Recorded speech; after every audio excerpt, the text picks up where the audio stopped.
अभी आप सुन रहे हैं अनवर परवाना को मंगला रिकॉर्डिंग स्टूडियो करिहा।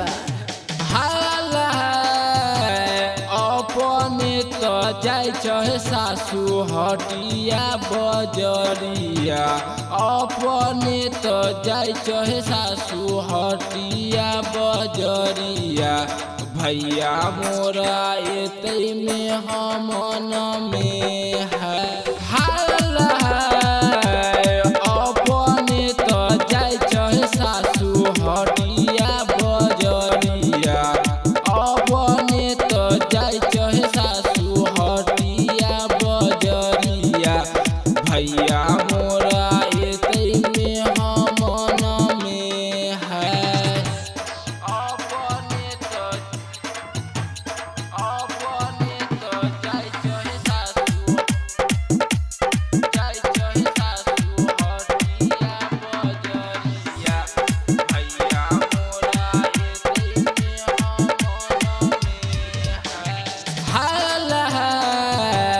कोठिया के कन्हा पुतरू गुरा खुदी रोटिया, कोठिया के कन्हा पुतरू गुरा खुदी रोटिया।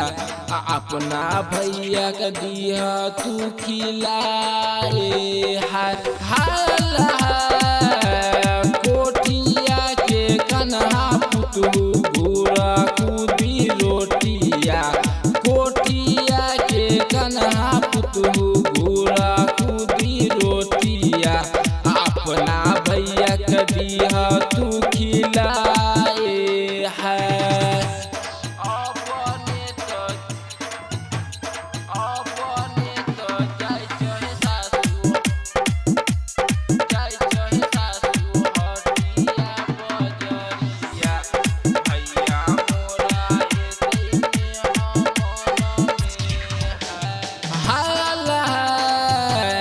अगिया लगे बहे सासू तोहर धन दौलतिया, अगिया लगे बहे सासू तोहर धन दौलतिया। बरनी से मारी देबै झाकिया है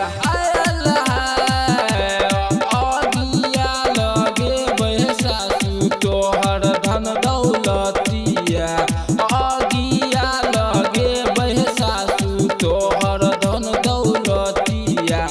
बरनी से मारी देबै झाकिया है अपने तो जाय चाहे सासू हटिया बजरिया।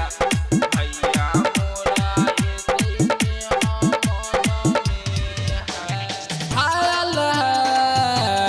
माई बाप दिहल हमर कान दुनू सोनामा, माई बाप दियल हमर कान दुनू सोनामा। ओही बेच के भैया के खिलाए है माई बाप दियल हमर कान दुनू सोनामा, माई बाप दियल हमर कान दुनू सोनामा। ओही बेची भैया के खिलाए है अपने तो जाय चाहे सासू हटिया बजरिया। भैया मोरा एते में हमन में घर ही में खैया हो भैया रसदा बिसरिया, घर ही में खैया हो भैया रसदा बिसरिया। भौजो से नहीं कहिह तू समझिए है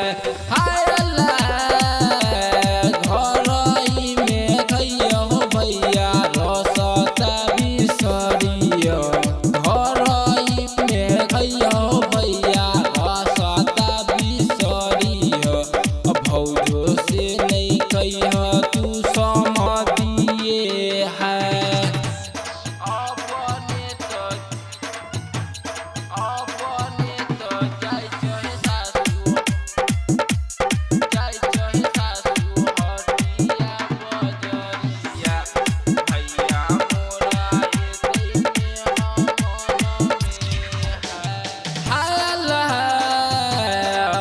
भौजो मोरा सुनते हो भैया देते उलहनमा भौजो मोरा सुनते हो भैया देते उलहनमा अम्मा मरते जल बिचु डूबी है भौजो मोरा सुनते हो भैया देता उलहनमा भौजो मोरा सुनते हो भैया देता उलहनमा अम्मा मरते जल बिचा डूबी है। Presented by Savaria Music.